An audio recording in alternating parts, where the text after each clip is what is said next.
Testing. Testing. Here we go. This is Shane here with Prepper Talk Radio, and our guest here, Alma from Vital Domes. Thank you so much for joining. You're welcome. Coming Thanks for inviting me. So let me give you a bit of a roundup of what's going on here this morning. Scott was, as he was out last week, and his flight got delayed. He was going to be here, but his flight got delayed and will not show up until about an hour after the show ends. So I appreciate Alma greatly for coming in here and sitting down with me and talking about their topic today. But let me get through all the obligatories first. Of course, we are brought to you by Survival Medical, survival-medical.com, the only first aid kits designed for long-term storage. These are fantastic. And you can go and see them in the Provo Sam's Club right now. They'll be there for a few more days. And starting on Thursday, they will be in the South Jordan Sam's Club. So go check them out there as well. And as you kind of know, Survival Medical is taking the tour of Utah right now through the different Sam's Clubs. And we'd really appreciate it if you'd support them. They're fantastic products. But today, so much we could talk about today. And one thing I wanted to, I guess, first do is talk to Alma here first. We wanted to talk about, we've had Alma on before talking about Vital Domes and what he does, and he's been out to PrepperCon, the last 2 years. And I wanted to ask Alma, where did this all start? And this is going to kind of lead us into our conversation today, what we've chosen to talk about. And we certainly appreciate you joining us today and listening to us and contributing to our conversation. Because that's really where I learn the most personally, is when I hear from you callers and we have a great discussion. That's my favorite part about our show, is when you call in and not just me talking the whole time, or Scott or whatever. There's nothing fun about that. So Alma, tell me about how you got started doing Vital Domes, maybe a little bit of your history, and I think that'll lead us perfectly into our topic. No, I think that sounds great. Appreciate it. I'm not going to go too deep into how we ended up doing it, but my wife and I, for lack of a better word, we felt this is what we were supposed to do. Mm-hmm. So we did it. And, going on with our topic that we haven't announced yet, mm-hmm. My parents instilled in me a belief that we can learn how to do anything. That if I put my mind to it, I can do it. I really struggled in school. I don't know how other people are in school. I'm not one of those that can sit in the chair, listen to the teacher, and be able to regurgitate it 20 years later. I don't learn that way. And I'm really hands-on, really trying to figure things out. I'm really hands-on. My dad, I wanted to build a website years ago, and my dad handed me the programming books because he's a software developer, or was through his career. Mm-hmm. Now they're on a mission. But he handed me the books and said, why don't you learn how to do this? And I sat down for 9 months and tried to figure out software. And when I got stuck, I'd sit down with my dad and he'd explain a concept. And I learned how to learn. I got off my mission, picked up a guitar, and I wanted to learn how to play guitar. Kind of the same thing. And actually, guitar taught me how to learn, more than actually going to school. Okay, and I learned how to learn. Yeah. So when we decided to do a tent, we really decided to build our own dome for ourselves. So I got on YouTube and started studying out machines, sewing machines. I got on YouTube so I could see how people used them. Mm-hmm. Got on the internet, studied them out, and I actually learned how to sew on YouTube. And then I bought my machine. I assembled it. They sent them in a box. You assemble the thing, and that's how you got started. That's how we got started. I think there's some great topics there. I started learning how to learning piano.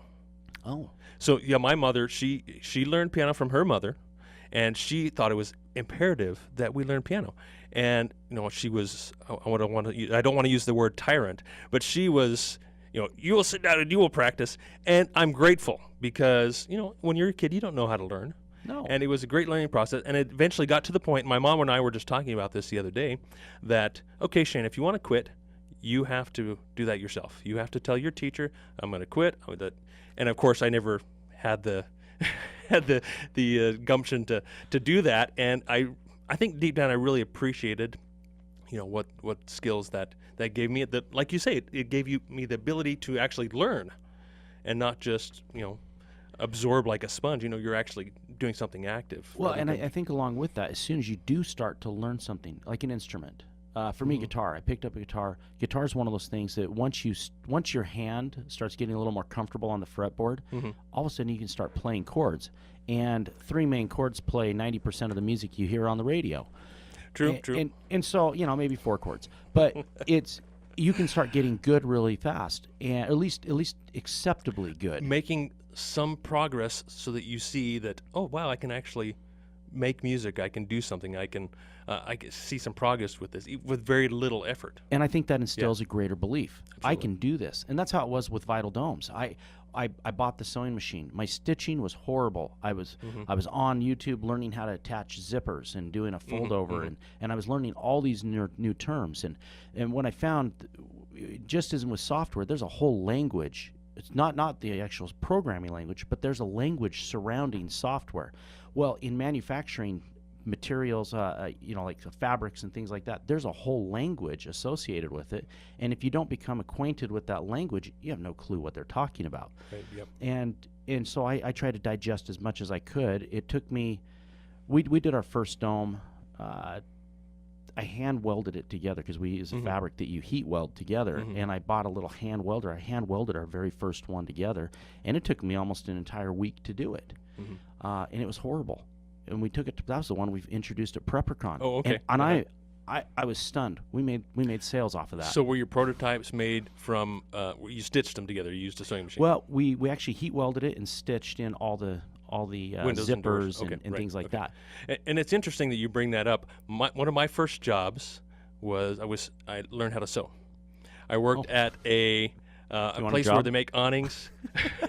Actually, I would love to come up and live up in your neck of the woods, and we'll talk a little bit about that later.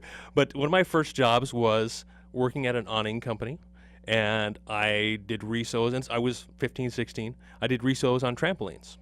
So I'd sit in front of this 50-year-old FAF industrial sewing machine and resew, webbing and all the attachments there for how the tramp attaches to the springs on tramp, and I would just sit there and do that, and occasionally I would get to sew other things. So what we're talking about today, this is a perfect lead into it. What we're talking about today is a little article I wrote a couple years ago on my blog, and it's entitled "The 17 Skills I Want My Kids to Learn." So that's what I want to talk about today, is skills, actual either physical skills or life skills that I'm trying to teach my kids as we go along in life. And so my first item on this list is sewing. That's one of the first things I put on this list, is to sew. And so we talk about sewing. And so I learned how to sew very young. I don't know, that's very young. Maybe it's very young nowadays, but maybe back in the early 1900s, you learned how to sew when you're 4, I don't know. I was 41 when I learned how to sew. Well, Okay. 40. I was 40 Okay. when I learned how to sew. So that's, for me, that's definitely young Yeah. compared to my experience. Okay, cool. Yeah, so Now I can sew much better back than I did back then. I mean, we brought in other people, and so I just have to clarify. It's not this crazy stitch like it was. Right. Everything is awesome now. I mean, this gentleman named Bob Zeller came to our company about a year. It's been about a year, and Bob is just unreal. I mean, everything that he does, he builds specific folders and all sorts of things. And watching him, on the same topic, watching him, you got to come up and meet Bob. Everything that he puts his mind to, he'll sit and he'll look at it, he'll scratch his head, and he's got 40 years experience behind him, but he'll scratch his head and he'll look at it, and then he'll create something absolutely brilliant. I mean, and he truly embodies the belief that he can do anything. learning skills takes time. We had a call on line 3. Sorry I missed you. Feel free to go ahead and call back. But yeah, like you're saying, he's been doing this for a long time, and just with with me with sewing. Okay, let's hear line 3. Let me go ahead and pick this up. Caller, what's your name? Oh, sorry. Let me turn you on here. Caller, go ahead. What was your name? Are you there? Hello? Well, you're not there. Sorry I missed you. All right, well, give us a try back here. I'm not picking you up here. So, distractions. Sorry about that. Anyway, so back to sewing. It takes any skill takes time to practice. So learning the skills young is going to give them time to develop confidence. And so that's why I wanted to talk about teaching our kids these skills. And I mean, even when you're 41, if you're 41 and you don't know how to sew, then give it a try. Okay, here's our caller again. Let's give this a try. Are you there? Yeah, I'm here. Great. What's your name? Andre. Hey, Andre. Thanks for calling again. Yeah, somebody ought to do something to that Hillary Clinton. She needs to be arrested for doing these crimes. Yes, she does. Did you have a comment about life skills or skills about sewing or anything like that? Well, people better be good at it so we won't get holes in our clothes, and we can make good ones, I guess. Absolutely, absolutely. Well, thank you very much for your call, and maybe next week we'll talk a little bit more about Hillary Clinton. So, thank you. Yeah, it's just our nation's going to hell, and we need some real pride here. And I'm glad you bring that up because those who are listening now may not be aware, and we want to bring that up to everybody, and that everyone's opinion is a little bit different, and honestly, it's hard for me to even fathom that how she's even still in the race. But we won't go there any further. We'll get back to our topic here. But so she's just developed a different skill set than what we're talking okay. There about. we go. There we go. She's been working on her skill set her entire life. That was a perfect tie-in, is what it was. There we go. It was perfect and politically correct as well. All right, another call on line 3. Let's roll the dice here and see what we get. Hello, what's your name? Oh yeah, we just got cut off. I know, it's like it makes you don't even want to live anymore, huh? All this injustice. Actually, I was talking with Paul just before we came in the studio, and we're thinking, okay, tell me where that nuke's going to hit, and I'll be right there. I will make my way there, and just put me out of my misery. Yeah, because that's the only thing that's going to save you from this cruel world. Yeah, no, you may very well be right. Did you have any other comments, Andre, before we move on? No, it's just that it just makes you not want to live anymore because of all the injustice that's going on. Well, hang in there, Andre. It will turn better. It may be after the collapse. It will be after the collapse, but it will get better. So get prepared, and that's why we're here, to help you guys get prepared, to get knowledgeable, and so that we can make it through the collapse and come out the other side and experience a truly better world. Yeah, that's what I wish something would happen because it's been 44 years and this sucks. Yep. I'm 44, and I'm barely realizing in my last decade of my life what awful condition we're in, and so that's why Prepper Talk Radio is here to help you guys, hopefully give you some hope, and some we need skills. To get rid of all this communism that started it. That was the reason why it's this way. We need to stop this. Absolutely. For our real Constitution being in place. Oh, and that. Our Constitution is supposed to work. Is that why all these wrong things from Hillary Clinton and everything's allowed to happen, and our broken borders aren't protected, and our police are shooting people? I think Paul's show before us is probably he's much more adept at talking to these topics than I am. So appreciate your call, and call us anytime. All right, bro. I'll Thanks, catch Andre. you later. Love you. All right, awesome. So. What is our next skill? What other skill? That was my first one to bring up is sewing. I think that's an important skill for our kids to learn. So we're coming up on a break here in about a minute. What do you think, Alma? What's another skill? I know. Well, let me step back here a second and slow down talking because I'm talking too fast. You moved out you got off the Wasatch Front. You got out of a busy lifestyle, and you moved out. Why did you do that? It goes back to the way that we felt. We felt very strongly that we needed to be up there. We lived just over the border up in Idaho, and it was something that both my wife and I felt very, very compelled to do. All of our feelings were very deep, and when we got up there, things didn't naturally just fall into place, but miracles occurred, and it worked. I mean, we're where we're supposed to be. And honestly, and go along that same topic, my wife and I have been feeling the same way. And I think this is a calling, something that we need to, we're really starting to take seriously. We've got older kids that have the jobs and rent apartments and such, and so it's a little trickier for us than I imagine it was for you with younger kids to decide to move out in a way. But I can see that as part of a way to teach skills to your kids. Maybe not just. And let me rephrase that a little bit. I want to say maybe more important skills, life skills. Well, we live in a town of about 260, 270 people. Yeah. The whole environment is different, and we really like it. I mean, all of our kids, we can all teach our kids how to work. We can all teach them how to use a rake, how to use a shovel. teach them how to clean their room. And that really doesn't matter where you live to be able to teach those things. But we've moved to an area where things are a little bit, I don't know, we're closer to the land. Yep. All right, well, here's our break. This segment, of course, is brought to you by Survival Medical, the only first aid kit designed for long-term storage. We'll see you on the other side of the break. All right, we're going to come back in here to off this break here. We appreciate listening to us here on K-Talk AM 630, the Prepper Talk radio show. And today we're talking about skills. And I've got Alma from Vital Domes in studio with me. I really appreciate him being here. And I think he's really an ideal person to talk to about this particular topic. And as we left, we were talking about we talked a little bit about sewing and really about, okay, Alma had moved off the Wasatch Front probably to experience a better quality of life. I mean, and I guess that's all in the eye of the beholder. And what we were talking about, okay, Alma's going to bring up his next skill that he wants his kids to learn, and that we were talking about over the break here. What is that skill? Well, it's obviously hard work. I mean, I want our kids to learn hard work. But as we were talking in the break, hard work for us is different than hard work for my kids. My kids think that picking up the toy on the ground is hard work, or going out and raking the leaves is hard work. You know, we have a bunch of apple trees.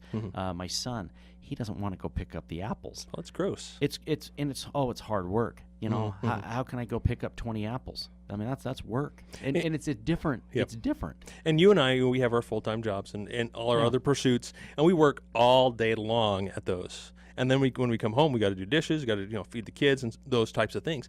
And then our kids complain about doing 3 chores, 3 simple chores that take like 5 minutes. Yeah, and what I'm learning with my wife is so much better at this than I am. She's patient. I kind of push a little bit, and she lets him learn. She lets our kids learn on their own. And I'm like, come on, let's get this going. Let's do this. And I mean, I'm learning from her. And she has great skills, great parenting skills, and I'm trying to figure it out as I go. You do as well. I realize that. It's funny, but being persistent. I think being persistent in trying to teach others skills. I mean, when we talk about skills, we've got to talk about not just what skills we want to possess, but how do we teach them to our children? How do we teach them to others? Especially in an effective way where they will not shrug it off and say, this is useless. Yeah, and we need them to be able to understand that they can learn it, that their behaviors can change, but we need to do it in a way that they're not thinking behavior. They're not using the same language that I just used to describe it. It doesn't have to be fun, but it has to be attainable, and they have to be able to see growth. They have to have progress, and they have to be able to look back, and we need to congratulate them and say, look, yeah, picking up the apples, that was hard, but look what you did. And it may not be fun, but it may be fulfilling and may be enjoyable in that they see the result of their hard work. Yeah. It may be truly hard work rather than, I did all this hard work building this level in this video game. Look at all the hard work I went to. Okay, but what did it actually accomplish? What do you have to show for yourself that doesn't exist digitally? Years ago, I was about 23 years old, I went out and did really hard manual labor. I did industrial plumbing. And we were out in Tigard over by Portland. Okay. And we went out and we were doing 410s doing graveyard shift, because we're on the Tigard campus at the college. And essentially what we did is we took these this grit and we would sandblast the inside of the water pipes so they would refurbish them, and then we'd coat them with an EPA safe epoxy, whatever that was. But we'd have to get these 100-pound grit bags. Here I am, this 23-year-old guy that's fairly soft, and I hated throw a 100-pound bag over your shoulder or whatever. Oh yeah, I hated it. And there were guys there. There's this one guy named Eugene, and he would throw two grit bags on each shoulder, and he'd walk up and just talk to people holding 200 pounds on his shoulders. And I mean, the guy was unreal, and I despised that job. And I'd given him a 3-month commitment, and I hated it. My friend and I was out there with a friend named Ben, and we came back, and my dad was putting sod in the backyard, and we just pulled into town. And what I didn't realize is that job, I mean, it had changed me physically, it changed me mentally. I determined I didn't want to do that for my life. It was harder than I wanted.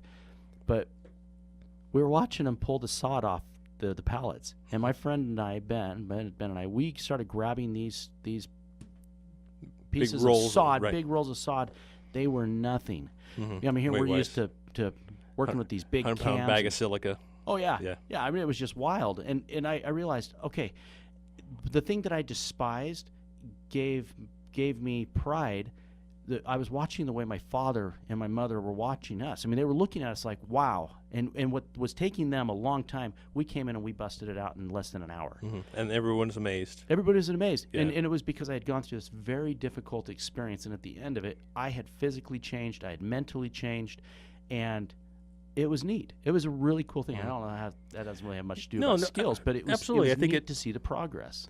Yeah, and so what is the true definition of hard work? Is it actually going out and doing what you did, lifting 100-pound bags over your shoulder, which not a lot of people can do that, bag after bag for days on it. You got to be conditioned. It's it's very difficult. But so what does hard work really mean? Is it a dedication, or is it actually going out and turning over dirt? Is it going out and planting the garden? I really think it boils down to attitude. It boils down to what your mental state is. Something is only as hard as you believe it's going to be, or as you make it out to be. So it's pushing through barriers. Pushing through barriers. Yeah. Very cool. Going back to skills, if I can tangent for a second. Of second. course, absolutely. So it's about 2.5 years ago. We in our stake, we had an emergency preparedness coordinator. They sent out this little questionnaire, and it was anonymous. And on the back sheet of the questionnaire, they had this big list of skills, 3 columns of skills with little check boxes, and it was, hey, check each box that has a skill next to it. So I went into software development. And I was an entrepreneur, but I was doing a lot of software development. And as I was checking off the boxes, I realized I was only checking off maybe 5 out of 60, 70 check boxes that were available to me. And I realized, even though I was very skillful in writing software and had learned a lot in that realm, if the world goes sideways, I have no skills. I'll be the guy emptying the latrine because I can't do simple things. I couldn't. It asked, can you sew? Can you weld? What tools do you have? What do you have? What are you competent in doing? And I realized back then, 2.5, 3 years ago, I had no skills. I had a ham radio license. I could write software. Yeah. And I think that's a big point that I wanted to talk a little bit about. But we've got a caller here in line 3 that's been calling in. So let's go ahead and take this call. Hello, what's your name? You're live on K-Talk. And sorry, let me turn you on again. And then caller's no longer there. So maybe I shouldn't just even take calls today. I'm just so bad at this. So what I wanted to, I guess, kind of expound on there is that skills. Yeah, Wayne, what truly are skills? Is it programming? Is that a skill? All right, here's caller's back again. Let's give this a try. Let me turn you on. And then, okay. Hello, caller. What's your name? Hey, this is Jason. Hey, Jason. Sorry I keep messing up the phones here. Yeah, not a problem. Actually, if you can hold me over to the break, I'd appreciate that. But going back to the, skills that you want your kids to have, you guys have been just a little bit over, all over the board, just a tad bit. Yeah. As far as skills, I love what you guys had to say about learning how to learn. Okay. What other skills are you wanting to impress upon kids? Yeah, that's what we're hoping to get into. We keep going on tangents here, the different skills. So let me get into my next skill. And actually, hard work was on my list. That was on my. I've got a list of 17 here, and I'm sure I could expound from there. But the next item on my list there, or I'm actually going to skip down a few because there's no way we'll get to all these. Fishing. I want my kids to learn how to fish. And the reason I want them to learn how to fish is so that they realize, they can actually. They can provide for themselves. They can do something to, in the way of the realm of survival, to feed themselves.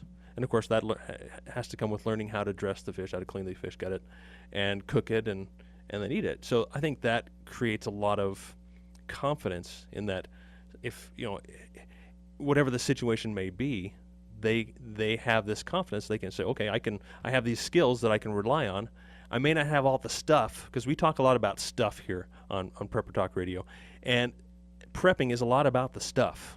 You got to have the supplies, you got to have the food storage, you got to have the tools, but you got to have the skills along with those tools. And that's why one of the reasons we chose to speak about skills today. So fishing, and I think a lot more comes along with fishing than just like the saying says, you feed a man a fish, you give a man a fish, you feed him for a day, you teach a man to fish, you feed him for a lifetime. So, but it has a lot more to do with, being out in the wilderness and survival and confidence and such. as we're discussing this and talking about it, you take the fishing, for instance. If you're going to fish, you got to have a skill of knowing how to cook that fish. And if you're going to have the skill of knowing how to prepare and cook that fish, well, you need to have a skill of knowing how to create the heat for it, whether that's a solar, whether it's a fire, whether it's that. And as you're talking about this thought's developing in my mind, we could really take any kind of a starting point and derive other skills that are required for that to be a useful skill. Oh, and don't forget about drying fish, too. If you don't have a heat source, you know, having a little bit of salt and laying it out into the sun, but keeping away from critters.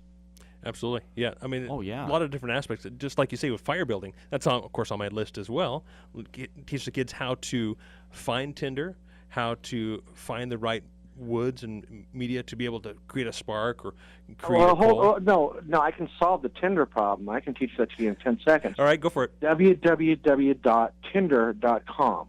Wait a second. I don't think we don't want to go there, Jason. All right. Well, hey, just trying to help. Not that kind of Tinder. My mind. My teenagers' minds are there. That's where they're at. And so but you can see where my mind is. It's on actual Tinder, fire starting material. Let me refer to it that way. So. Hey, it's all about the spark, man. I guess that's where it comes from, right? Tinder. Exactly. Anyway, so we're talking about fishing. What else? What other skill? I mean, we've got. Time is flying, so we got a lot of skills here. Something my daughter's been begging me to do, and I don't know anything about it, but we've got an old 1960s Boy Scout book, which is actually worth something, and I'm not talking about valuable skill or money, but she wants to learn how to do lashings. Cool. Yeah, absolutely. And rope work, knots. They seem basic to us who are old enough to have gone through a proper Boy Scout troop, but, lashings. That's true. I've got, a good trucker's knot. Absolutely. And, that's one thing that is in pretty much everybody's bug-out bag is some paracord, some kind of cord, some kind of rope. And I'm a big rope guy. I'm a caver, I'm a climber, or at least I used to be a caver and a climber. I don't do it much anymore. But so I'm in love with rope. I love rope, and I love lashing, and I love knots. And it is an important skill that you can't just do an overhand knot and expect that to work in every situation. I can do a one-handed belay knot. Those are really critical skills to have. If you're on a mountain and you got to come down, you don't want a knot that slips. But what if your hand's injured? I practiced as a Boy Scout doing that with one hand. I can still, to this day, not having done it for 20 years, and do it in less than 10 seconds. Yeah, absolutely. I can as well. I can picture myself holding the rope and doing the knot here with one hand. So, yeah, absolutely. And I think you're right is our kids don't necessarily get exposure to those types of skills, but I think when they do, they eat it up. They love it. They do. When we're outside and we just walking around adventuring. That's one thing I love to do with my kids. Let's just go up to the mountains and let's just walk around this adventure. Let's see what we can see and learn what we can. And they love it. They just eat it up. Another thing my daughter has, for me, asked about a lot is teaching her how to sharpen knives. Problem is, when it comes to knives, I suck. That is definitely an art. Yeah, it really is, and knife sharpening and that whole thing, even though I got the Paul Bunyan Award when I was a Boy Scout. But, even something as simple as chopping down a tree. I mean, most people just think you hack at it. You don't. Just simple skills. Just little distinctions. And the thing is, you've got to get out and do it. You can download it on YouTube like The Matrix and put it in your head so that when you're out there next time, then you can put it to use. But yeah, you got to get out there and swing that axe. And that comes back to hard work. Yep, absolutely. And all of this is hard work. You get to a point where you're stuck, and do you push past that point and break through and learn that skill with greater proficiency, or do you move on? You give up? By the way, I really love the question that you had asked Alma in that what is hard work? And Alma's response was actually pretty good. I was sitting there thinking, what? I'm wondering if it is the ability to push through that which you don't think you can do. Okay. Yeah. When it comes down to it. Great point. Well, there are a lot of stories out there where I'll just say it. It's actually in the Book of Mormon. It's one of my favorite things where the burdens that are laid on their backs as they're doing it were really heavy. They were really, really hard. But as they continued and as they asked for external guidance and external help, they weren't solved, they weren't delivered out of their problems. Their burdens or the hard work that they were doing was made light. Well, I think that's the way it should be. I mean that's where the greatest growth comes from. It's like when I was talking about coming back after working with the grit bags and working with the big Oh, pipes guys, we can't have that going on the air. That's not good. Yeah, we know your position. We know your position. Well, there, hold Jason. on. No, wait. Stop. Hold on. You know, I Back have up control just a here, second. Jason. I can push this It's button. the principle. It's the principle that's important here, and the principle is that as you push through whatever outside influences you rely on to help you get through, whether it's your spouse, whether it's your God, whether it's your children, whatever your have to is, whatever your want to is, and wherever your desires sit, whatever that source is that helps you continue and push through, the burdens that are on your shoulders become light. They become easier to deal with. If we were And they actually may go a little further. They become enjoyable. well, and you can go beyond that. Not only do they become enjoyable, they become the foundation for the next things. I see that, yeah. If we look at this life as an actual progression, okay, I learned how to write software. Well, I didn't learn how to write software until I learned how to play guitar. And I got my first computer because I wanted to record myself and hear how I sounded so I could improve the guitar playing. Well, fell in love with writing software. From software, I met my wife, through playing guitar and software, and I was able to support my family. I was able to build on that, and now all of a sudden I'm building tents. And the skills that I have from building tents, well, in a survival scenario, I know how to do things that just most other people don't know how to do. Yeah, absolutely. And loving the conversation. Thank you guys for your input and your comments. This segment, and of course all of our segments right now, are brought to you by Survival Medical, survival-medical.com, the only first aid kit tougher than nature. We'll see you on the other side of the break. All right, coming on back from break here. Thanks for joining us here on Prepper Talk Radio. I'm Shane of preparedguy.com. Got Jason on the phone still. He always has great comments. And I've got Alma here in studio from Journey Tents as well, right? Journey Tents is another I guess it's a cabin tent. That's really what it is. And then, of course, vinyl domes as well, the dome tents you see at PrepperCon. So, of course, our sponsor is Survival Medical, survival-medical.com. You can see them at the Provo Sam's Club right now for the next few days, and then starting on Thursday in South Jordan. You're not on the air. Oh, sorry, I didn't turn my... That's my bad. Thanks, Jason, for doing that. Not a problem. I didn't push my button hard enough. That's me being the amateur. So let me start over again. We're here back in the studio with Alma and with Jason, talking about skills. Survival Medical is our sponsor. You can find them in the Sam's Club in Provo right now and in South Jordan here on Thursday. And let's get back at it. Can I just interject really quick? Of course. I love the fact that when you press the button, it didn't turn on, because that brings up something else that I think is a miss and a lost skill. Perfect. Is a lot of times right now, like if one of my, I have my daughter, my oldest daughter. You're talking about observation? Well, me not observing that button was... It's not that, but that is a good skill too. But the ability to recover, to actually do something wrong, recover, Trip, fall, and get up. Yeah, so many of us we get so filled with this I don't know what the word is, pride, where we become so embarrassed because we do something wrong. We don't try again. We don't try again, or we stumble over ourselves because of it. Well, I don't know a single person on the face of this earth that is perfect and does everything exactly the way that it should be done. Well, I mean, I mess up all the time. I mean, on a daily basis. But if that were the thing that stopped me from being able to continue and move forward, I become paralyzed and I can't do anything. And I've watched it in my own children. They'll try something. They expect to be able to do it perfect the first time. Yeah. Because I they're can't watching, do this. Yeah, they're watching their older sibling who's able to do it. Tying shoes. Exactly. I want my kids. One of the skills I want for my kids.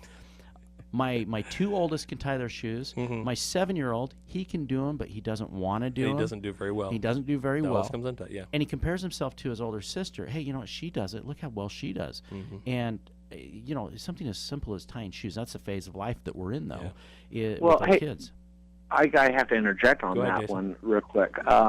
Thing is, one of the things, and this comes down to a more of a psychological perspective, and that is simply this. When a person gets frustrated, it's very difficult because they're locked into a pattern of thinking, and they don't have the vision outside of that thinking that is the solution. And so when frustration sets in, there's a tendency within human beings to stay stuck within that tendency, and the mind wants to be right, so it will create the validation for that rightness, and it's the ability to interrupt that. So you're saying that the skill we need to teach our kids is to be able to think for themselves. Yes, and in self-awareness, to be able to observe, okay, I'm frustrated here. My skill set right now is diminished as a result of the choices, but my choices right now are born out of the frustration. So how do I get out of the frustration? Yeah, what's the best way to teach that? Yeah, how do I push through that? And going back for just a moment, though, as far as, wanting and needing things hard, we don't want the NSA hearing that because we don't want politicians coming in and saying, okay, let's get more draconian laws. You and your perspective, Jason, we just absolutely love it. That's. But yeah, my question is, okay, how do we teach this to our kids? How do we teach them to push through that? I mean, I think the obvious answer is to give them little small experiences where they do something that's maybe not that hard, but it's hard to them, and then they break through and like, hey, I was able to do that, great, and then they continue to move on. Well, and it's like we can't force them, we can't push them. Yeah. The analogy especially in Scouts, my kids. Yeah, the analogy in Scouts was you can't push a rope, you have to pull it. And you gotta coax your kids along. I mean, what are the correct words for this? Patience and long suffering. I mean, we've got to do it. We've got to do it with love. We've got to be able to help our children with love. Whether it's overcoming an obstacle, whether it's overcoming something that they thought they could do, or they think they should be able to just adopt and be able to do it fast, but they can't. Well, I think most kids think they're indestructible, they're invincible, they know everything. Yeah, I just don't want my kids to grow up as part of the snowflake generation. Yeah, I don't want absolutely. them to melt. As soon as something happens that isn't exactly difficult. perfect, I don't want them to melt. I want them to have some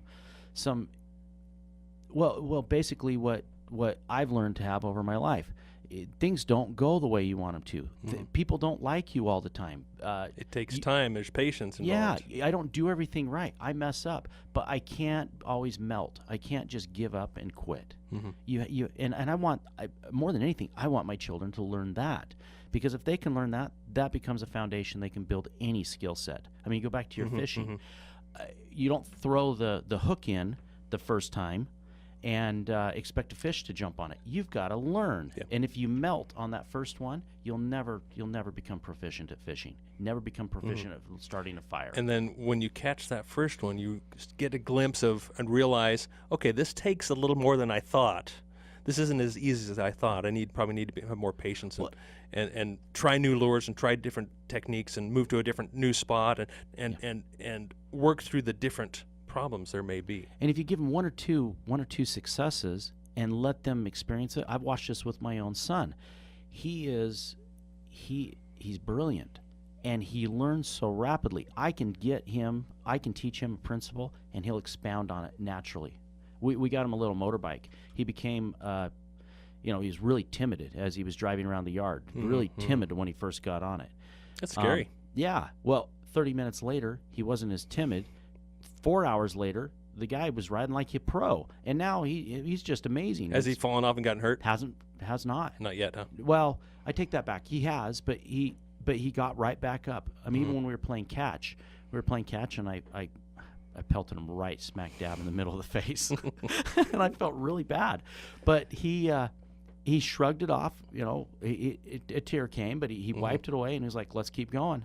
And he wanted to do grounders next, and the grounder popped up and hit him. And okay, well, let's go back. And I loved it. He pushed his way through, and he's learning the little nuances of, okay, I'm going to move my face out of the way this time. And I'm not teaching those to him. Right. He's learning for himself. He's learning for himself, but I'm giving him an environment that and a series of experiences that he can learn, and he can develop those skills. Yeah, that's great. Great perspective there. All right, let's pick a. Can I dovetail on that? Sorry, Jason, go ahead. I had your volume down. What were you saying? Yeah, no problem. Just let me dovetail on that. When I notice, and it's been my observation, and so it's only my experience, that when a child is really frustrated and they're locked in that thinking, two things. One, stopping the child and having them take a deep breath. That's powerful. It really does an amazing job. And the second thing is try and give them a little small success in there so they can come to their own conclusion. That's the trick. But give them a little bit of a success. And you guys kind of covered that a little bit in that, you need to give them a little bit of a success. That prompts and fuels that enthusiasm. And enthusiasm, the root word is enthusos, which is Greek for energy of God. When you instill that enthusiasm, then all of a sudden that energy shifts from frustration to exploration, curiosity. Yeah, great comment. Great comment. And expounding on that, we have to fill our children with, what's the right word? We need to believe in them. We need to fill them with confidence, and they're not going to just be naturally confident. I mean, some kids are, but most people aren't naturally confident. We have to give them the confidence. That's something I love about my parents. My parents believe in me. My parents support me. My parents, they are, they're amazing. My father and I, we're best friends. We built this relationship when I was 14 years old.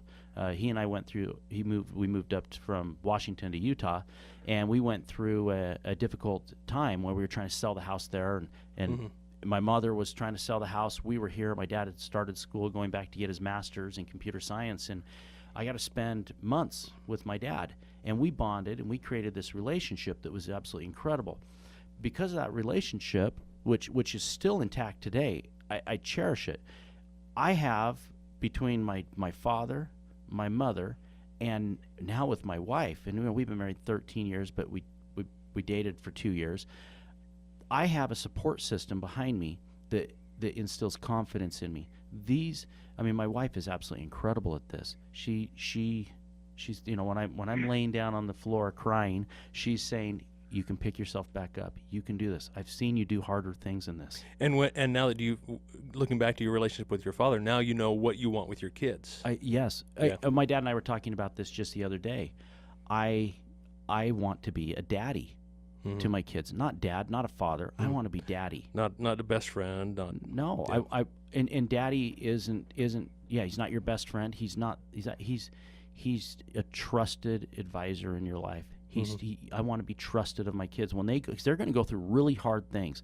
They are as they're trying to acquire these skills. They're going to skin their knees. They're going to fall. They're going to get bloody noses.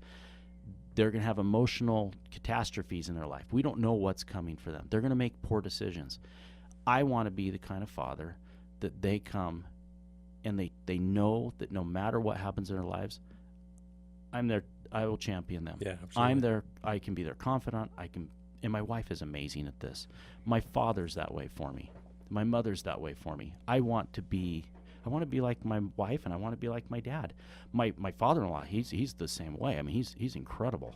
And let's hope that our kids, feel the same way about us that way as well. Those are skills I'm trying to learn. Yeah, exactly. And so let's try and get a few more skills in here before we're out of time almost here. Nunchuck skills. Nunchuck skills, star throwing martial arts skills. Martial arts. Absolutely. And the reason I want to talk more about these skills is, I think you and I, we can look back and we can see, okay, this skill that I learned for computer programming, yeah, it's a valuable skill to earn an income, but what about a survival skill? And that's really kind of where I'm trying to focus a little bit on some survival skills that take us back maybe before our time to where our ancestors and our progenitors, they used every single day, not just, we're going to go and practice this skill on a weekend, but this is something they used every single day. What are some of those skills that you can see? You got to have problem-solving skills. That's kind of gone away with the internet. It has. And with YouTube and such. Well, yeah, what did I do? I went to YouTube to learn how to sew instead of just sitting down at the sewing machine. Figure it out. Yeah, look at the manual. Oh, here's how I thread it, and then I start figuring it out. Having a mentor is fantastic, but having the I don't know. Yeah, no, I know exactly what you mean. And kind of what I'm looking back is, gardening. That seems like a simple skill, but it takes a lot of practice. It takes a lot of practice to be able to grow a crop, and bring in the harvest and actually have enough to eat, or like my carrots. My carrots are better this year than they were last year, but they're still not what they should be. And I'm still trying to figure that out. Why? We moved up into a farming community, as you're talking about that. I'm one who I love having food storage. That's my that's my safety net. It's your warm blanket. It is my warm blanket. Yeah. Up in the farming community, these guys, I mean, they can put things in the ground and they can get a yield out of it that I can't even hope to get. Yeah. And it's, they've been doing it for generations. But that's a whole different skill set. I mean, I listen to the conversations around the neighborhood and the conversations that they have concerning those things of growing, and that it's a whole different skill set. It's amazing. It's amazing what they can do up there. Yeah, and that takes a lot of practice, a lot of patience. What about, here's one I love, orienteering. Being able to navigate, to take a compass, and the wonder and the amazement of that needle being able to always point north. I mean, that, as a young scout, that was just something that just amazed me. We've got a caller here in line 5. Let's go ahead and bring him on here and see what they have to say. Yeah, what's your name? Hello, you there? Hi. Yes. I am here, sir. Yes, what's your name? My name's Ed. Yes, Ed. We've got about a minute left. What have you got for us? I just have a quick question. Do you guys have a website? We do. It is in the works. It's preppertalkradio.com. Right now it's preppertalkradio.net, but we were able to buy .com. So, and I've also got preparedguy.com. There's preppercon.com. Of course, Vital Domes, Journey Tents, and of course we're also on Facebook, and we video record this and we put it on our YouTube channel. So we've got PrepperCon TV on YouTube, as well as Prepper Talk Radio on YouTube. And so we got a lot of different places. Just type in Prepper Talk, type in Prepared Guy, and we're usually going to come up, and you can get more content there.